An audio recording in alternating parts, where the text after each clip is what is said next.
Pada kesempatan kali ini kami akan membahas masa kejayaan Kerajaan Mataram Islam hingga runtuh. Silahkan simak pembahasannya sampai selesai, supaya paham. Awal terbentuknya Kerajaan Mataram Islam diketahui berdiri sekitar abad ke-16. Tepatnya pada tahun 1582 di Pulau Jawa. Kesultanan ini merupakan kerajaan berbasis pertanian dengan menerapkan ajaran Islam dalam perjalanan kejayaannya. Kerajaan Mataram Islam pernah mempersatukan tanah Jawa dan Madura. Kesultanan ini juga pernah memerangi VOC di Batavia untuk mencegah penyebaran kekuasaan VOC. Pusat pemerintahan Kesultanan Mataram Islam terletak di wilayah Kuta Gede yang berada di kota Yogyakarta sekarang.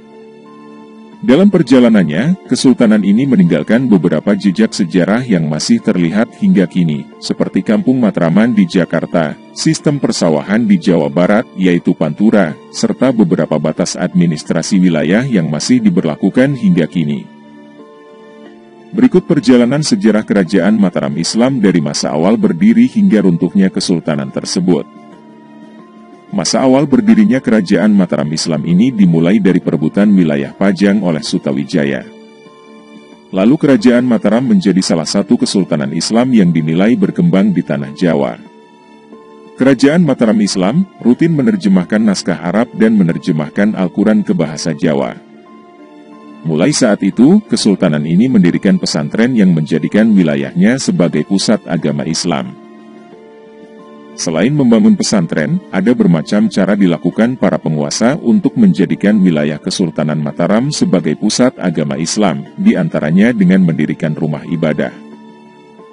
Kejayaan Kesultanan Mataram terjadi pada saat Raden Mas Rangsang, atau biasa dikenal dengan Sultan Agung memimpin Kerajaan Mataram Islam, pada tahun 1613 sampai tahun 1645. Pada masa kepemimpinannya, ia diklaim sebagai raja terbesar dari semua pemimpin Kerajaan Mataram. Pada masa kejayaannya, Sultan Agung Hanyokrokusumo berhasil melakukan ekspansi ke sebagian Pulau Jawa dengan cara menundukkan raja-raja lainnya. Cakupan wilayah kekuasaannya meliputi Jawa Tengah, Jawa Timur, dan sebagian wilayah di Jawa Barat. Sultan Agung Hanyokrokusumo juga melakukan perlawanan kepada VOC dengan memboyong beberapa kerajaan untuk disatukan, meliputi Kesultanan Banten dan Kesultanan Cirebon. Namun sayangnya, kejayaan itu harus berakhir karena ia wafat saat menyerang VOC di Batavia, pada tahun 1628 hingga tahun 1629 Masehi. Setelah Sultan Agung wafat, tahta kesultanan diserahkan pada putranya, Susuhunan Amangkurat I.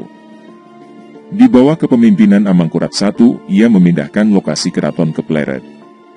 Sejak saat itu gelar Sultan diganti menjadi Sunan. Berbeda dengan ayahnya, Amangkurat I justru bukan sosok anti-VOC. Melainkan ia justru berteman dengan VOC.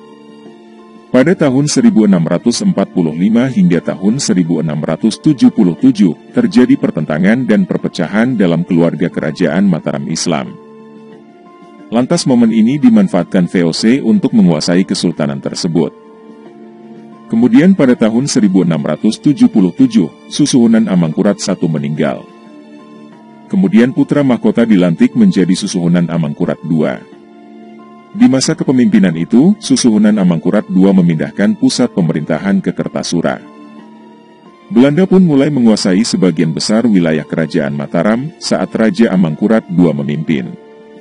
Hal ini kemudian membuat rakyat menderita karena kebijakan-kebijakan yang dibuat oleh Belanda.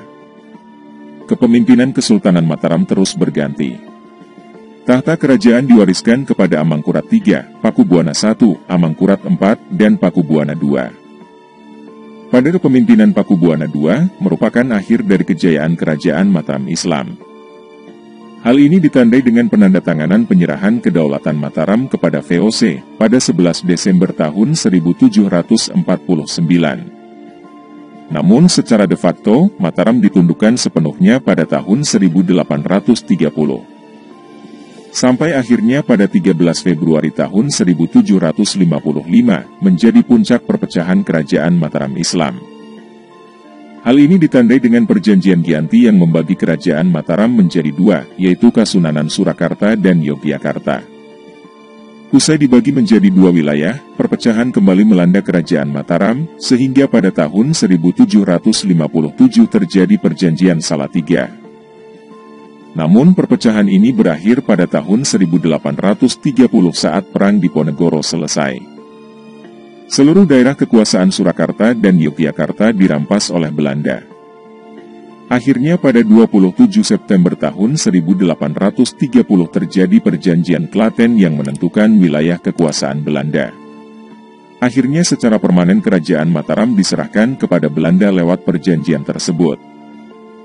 Ada banyak peninggalan dari kerajaan Mataram Islam yang masih bisa disaksikan hingga kini, yaitu seperti Pasar Kota Gede, Masjid Agung Negara di Yogyakarta, Kompleks Makam Kerajaan Imogiri di Bantul Yogyakarta, hingga Masjid Agung Surakarta di Solo.